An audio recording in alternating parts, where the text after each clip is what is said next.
জানিস কেউ মারা গেলে ভাবি নিজেও যদি মরে যায় আমার আর কিছু এসে যায় না, কিছু এসে যায় না।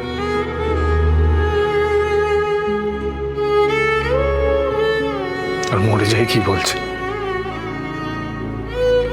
আমি তো সেই কবে থেকে মরে গিয়েই বেঁচে আছি।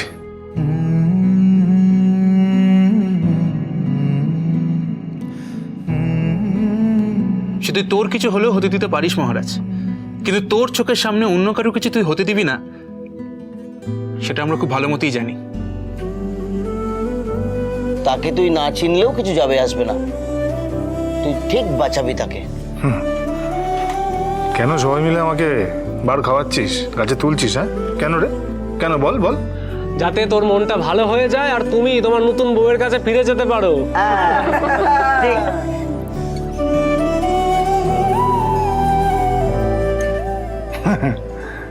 নতুন বউ না, হেবি ঝগড়ুটি ভাই। হ্যাঁ হ্যাঁ হেবি ঝগড়ুটি।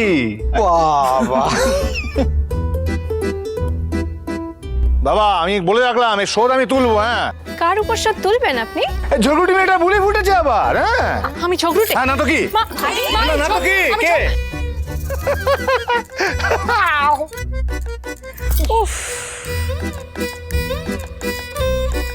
লগ্নভ্রষ্ট হওয়ার ভয়ে যার গলায় মালা দিয়েছো সে যে আসলে একটা জেলখাটা আসামি। জেলখাটা আসামি? বেচারি পূজারিনী, ওর কোনো দোষ ছিল না রে, কোনো দোষ ছিল না। শুধু শুধু এই গুড ফর নাথিং এর সঙ্গে বাধা পড়ল, শুধু শুধু। আরে বাধা পড়েছে এটাই তো আসল, এটাই তো আনন্দের। হ্যাঁ এই আনন্দেই তাহলে মালটা খাওয়া হয়ে যাক গুরু। কেন? হ্যাঁ বলো বলো বলো।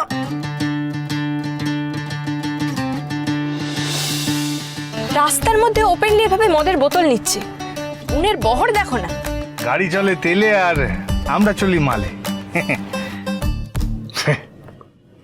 হোক পাঠিয়ে দিয়েছ গুরু। হোক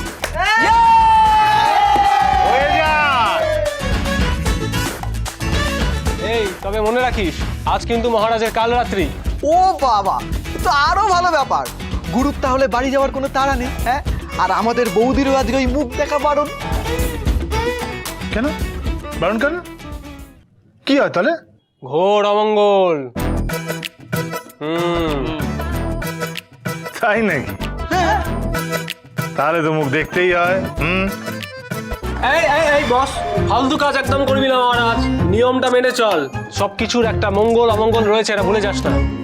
দেখ, মহারাজের বিয়ের ভোজ খাওয়া হয়নি, পাশের রাতে নাচাও হয়নি, ঠিক। আজ সব পুষিয়ে নেবো। দেন স্টার্ট নাচা গানা হোক। পাঠিয়ে দিয়েছ গুরু। ধরে নে, এটা তোর জন্য বৌদি, বৌদি গাইছে। तू जानू वानू जो कहता है बीवी तेरी हूँ लगता है सामे मोर सामे, मैं सामी सामी जो कहती हूँ मर्द मेरा तू लगता है सामे मोर सामे, तेरे पीछे पीछे चलूं जैसे, तेरे पीछे पीछे चलूं जैसे मंदिर की सीढ़ी पे चढ़ूं सामे, तेरे बगल बैठूं ऐसे जैसे शिव के बगल गौरी मोर सामे, वो डगर जहाँ तेरी नजर ले जाए रे प्रेम नगर सामे, ऐसा मैं अरे सामे आजा सामे बलम सामे परम सामे सनम सामे, अरे सामे आजा सामे बलम सामे परम सामे सनम सामे।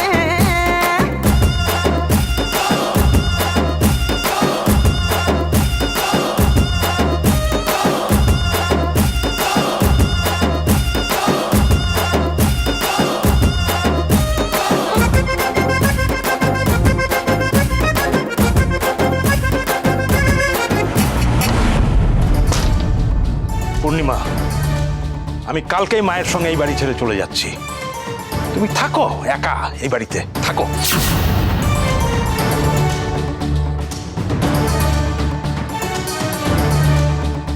হ্যাঁ, আমাদের কাউকে তো তোমার প্রয়োজন নেই। হ্যাঁ, থাকো তুমি একা। তোমার ওই পলাতক ছেলের জন্য অপেক্ষা করতে থাকো, যে কোনোদিনই ওই পোড়া মুখ নিয়ে এই বাড়িতে আসতে পারবে না।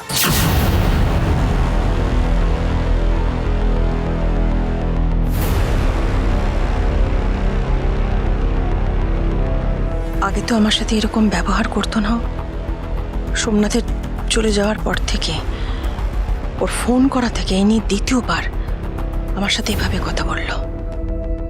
এই তো একেবারে অন্যরূপ। হ্যাঁ, এটা ঠিক, এটা ঠিক। আমি সোমনাথকে নিয়ে দুশ্চিন্তায় আছি, আমার চিন্তা হচ্ছে। কিন্তু তুমি বা কি গো, তোমার কোনো চিন্তা নেই ওকে নিয়ে? আমি তো অবাক হয়ে যাচ্ছি, তো তোমারও সন্তান নাকি? ও একটা কুলাঙ্গার, কুলাঙ্গার সন্তান। আমি ওকে সন্তান বলে মনেই করি না। এটা তোমার রাগের কথা। এখন তুমি মেতে আছো তোমার ওই মহারাজা তার নতুন বউকে নিয়ে, তাই বুঝতে পারছো না। কিন্তু ভাবো তো, ভগবান না করুক যদি কোনো অঘটন ঘটে, তখন? অঘটন?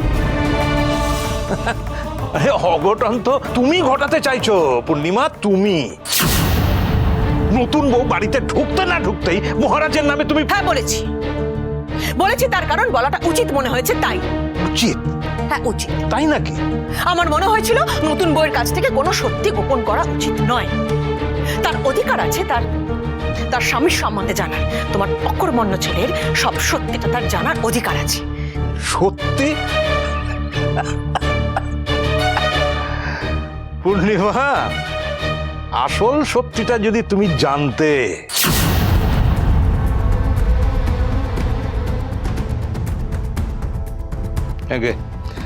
এ নাম ধরো, মহারাজকে ফোনটা করো। ওর নাম্বার আমার জানা নেই। তোমার লজ্জা করছে না পূর্ণিমা? হ্যাঁ, নিজের পেটের সন্তানের সঙ্গে তুমি সৎ মায়ের মতন ব্যবহার করছো, তোমার লজ্জা করছে না? এই ব্যবহারের বদলা আমি ঠিক সময় মতো নেব, মনে রেখো।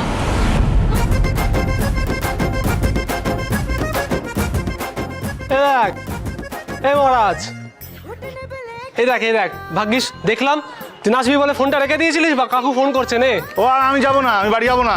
আরে সেটা অন্তত ফোনটা ধরে বল। এনো ধরো, রিং হচ্ছে, ধরো। আমি ওয়াশরুমে যাব।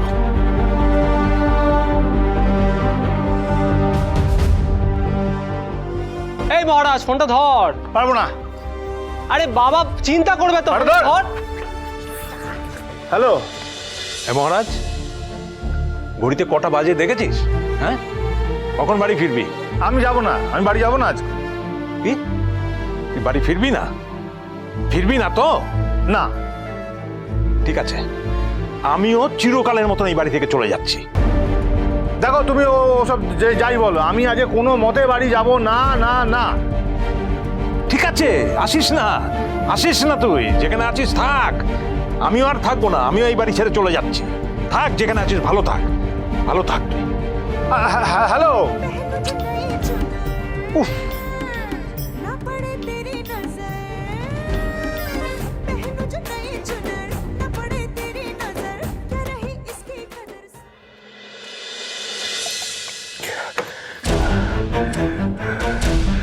শ্রুতি আমার সাথে এইভাবে চিট করলো। সবটুকু দিয়ে ভালোবাসতাম আমি ওকে, সব। মায়ের এগেনস্টে গেলাম আমি ওর জন্য, আরো আমার। তুই আগে কিছু বুঝতে পারিসনি? কি করে বুঝবো? এতদিনের রিলেশন ওর সাথে আমার। জানিস, ও আমাকে বলেছিল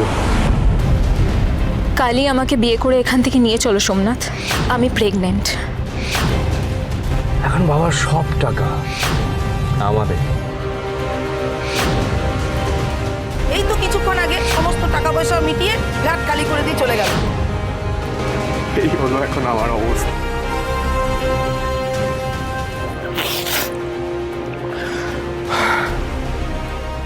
ওয়ালেটটা চুরি হয়ে গেছে আমার। জাস্ট একটা টাকা নেই আমার কাছে। দেখ সোমনাথ, টাকার দরকারে যদি এখানে এসে থাকিস তাহলে সরি ভাই, টাকা পয়সা দিয়ে তোকে আমি এই মুহূর্তে কোনো রকম হেল্প করতে পারবো না।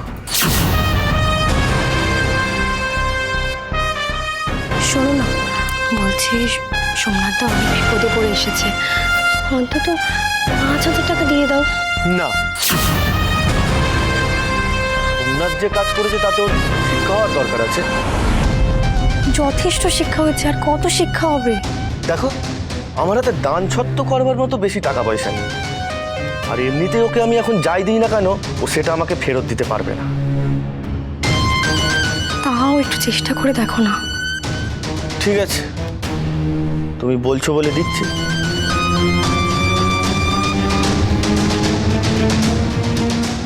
এটা রাখ। আরে রাখ ভাই, এখন এর থেকে বেশি কিছু দিতে পারলাম না।